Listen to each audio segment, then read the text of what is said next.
This is what happens in Ukraine's kill zone. Drones hunt and kill soldiers like prey. It's an area surrounding the front line that's so dangerous, so deep, that it's slowed Russia's spring offensive to a crawl, just by killing so many Russian soldiers. They have to know if they come, they will be killed or wounded instantly in big numbers. Could other countries set up similar kill zones? Might that become an established tactic for states facing a hostile Russia? The lesson also for everybody is on the eastern flank is to think about how to increase lethality. But before we think about the strategy of setting up copies, what is the kill zone? We asked DW Ukraine correspondent Nick Connolly. He's been there. The kill zone is basically the depth along the front line in which mainly very cheap drones can create huge damage. So previously, a couple of years ago, at the beginning of this war, we would have spoken of maybe a few kilometers deep. Now that's 20 to 30 kilometers deep, depending on where you go and who you ask. That's 20 or 30 kilometers of drone-infested territory controlled by each side. This map shows a rough representation of the contested zone along Ukraine's front line. It's impossible to show exactly because the drones and their pilots move around. If we look at satellite imagery around the battleground city of Pokrovsk, you see it doesn't look like what you'd expect. Not many troops. Soldiers from both sides have to hide their every move in this zone. And there are barely any tanks either. Hardly any vehicles at all. They're just too easy for drones to find and blow up.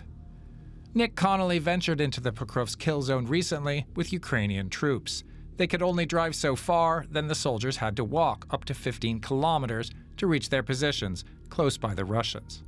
One Ukrainian soldier told Nick what happened one time trying to get in. Грузилися в машину, почали їхати в сторону дому, то дві впівішки прилетіло в метрі від машини. Була дуже незрозуміла ситуація, бо ми тоді літали з одної точки як на 15 кілометрів, так і на 2 кілометри. На росіян, на їхні ДРГ якісь групи.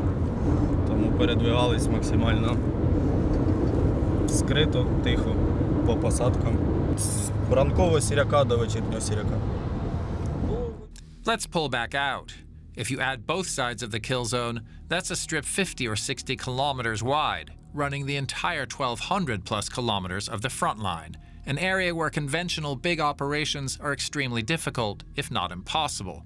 We asked Nick if either side could really mount an offensive and achieve a breakthrough under these conditions. Those huge Russian tank and armored vehicle attacks we saw at the beginning of the war are definitely over. They didn't work particularly well right at the beginning of this war, but now even less so. And we've seen lots of Russian troops, particularly out on foot in small groups, sometimes on quad bikes or motorbikes, sometimes even on horseback, trying to get through, hide.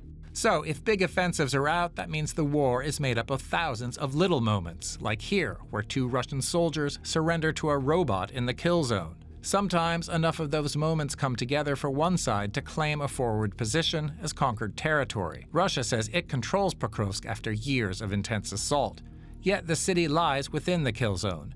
Do they really control it? At the beginning of this war, you would have images of the Russian flag going up over Ukrainian towns and cities, and that would be played on TV, and there would be quite a lot of fanfare around that. And now the version, the 2025-26 version of that is Pokrovsk, where you have various clips of various Russian units with VIPs from Moscow coming to visit, basically dashing around the ruins of Pokrovsk, holding up a flag, but not able to, with any kind of security, put up a flag and be there without looking over their shoulders. So I think holding territory becomes a whole lot more difficult, and you're only really securely in control of a city once the opponent is 30, 40 kilometers away. For Ukraine, the kill zone eases one of its big military problems, recruiting soldiers. Because it is a lot easier to recruit people, to convince people to train as a drone pilot than to take that risk of being in the very, very front of the infantry lines, right? There are pretty harrowing stories that do the rounds here in Ukraine of people who are sometimes stuck in those dugouts, sometimes just a kilometer or so away from the Russian positions, sometimes for a month, 2 months, even more than that, hundreds of days. And there are kind of extraordinary pictures of how people change in that time, the beards they grow, the kind of sense of them aging decades in the space of a couple of months, because it's simply too dangerous for them to be evacuated, right? They have to wait for some kind of distraction or extreme weather that prevents Russian drones from attacking them when they're taken out, and that is just something that it's very hard to sell to anyone. For more on what this means for the war's long-term prospects, we spoke with Nico Lange of the Institute for Risk Analysis and International Security. Could the kill zone make the war unsustainable for Russia, or even push Moscow into peace talks? I think Putin has the intention to keep his war effort going, but it changes the war. Russia is not advancing. Russia has now also to suffer more strikes in Russia. Russia has financial problems. Russia may have to resort to more violent methods of recruitment again. It cannot pay the recruits. Needs more recruits. So slowly, I think it shifts the advantage into Ukraine's favor and produces a dilemma on the Russian side how to continue the war. But I would not go as so far that I would say, oh, this now will change Putin's calculation. Putin has, I think, all intention to continue this war, even if the lethality is higher, he's losing more soldiers. We should have no illusions about that. The elephant in the room is the US. President Donald Trump pulled the plug on intelligence sharing with Ukraine once and could do it again. Would Ukraine be able to maintain its kill zone without the Americans and without help from, say, Elon Musk's Starlink? Could the Ukrainian network work on its own? Most of that intelligence comes from Ukrainian reconnaissance drones that are just patrolling up and down those front lines, feeding everything in. Ukraine has a platform, a battlefield management platform called Delta that lots of European countries are pretty jealous of, that feeds in basically and fillets all the information coming from drones, from commercial satellites, from other sources to basically show commanders on the ground what is happening where, what resources they have, and also what resources the Russian side has, and also using AI to actually predict how Russian forces will behave based on previous experience. That the other big advantage about this, most of this technology is commercial technology.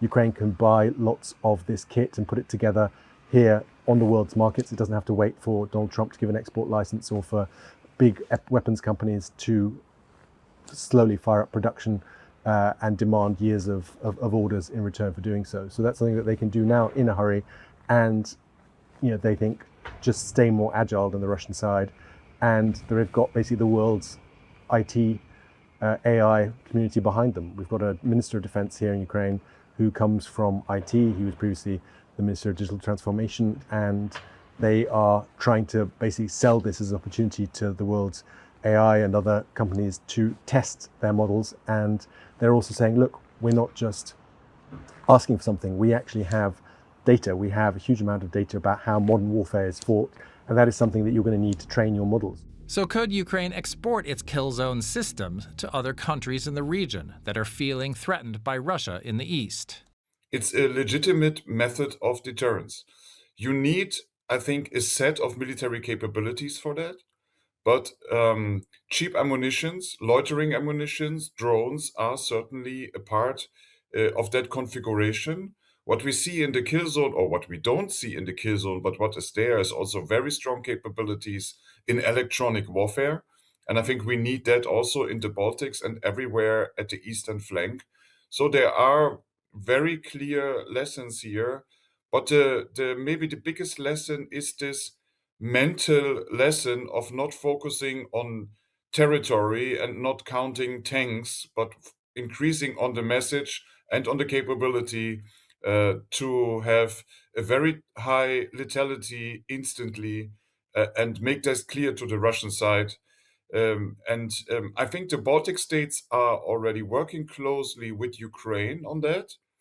It's more for the more central Europeans like Germany to take that that lesson seriously and not have illusions of how to conduct warfare against Russia.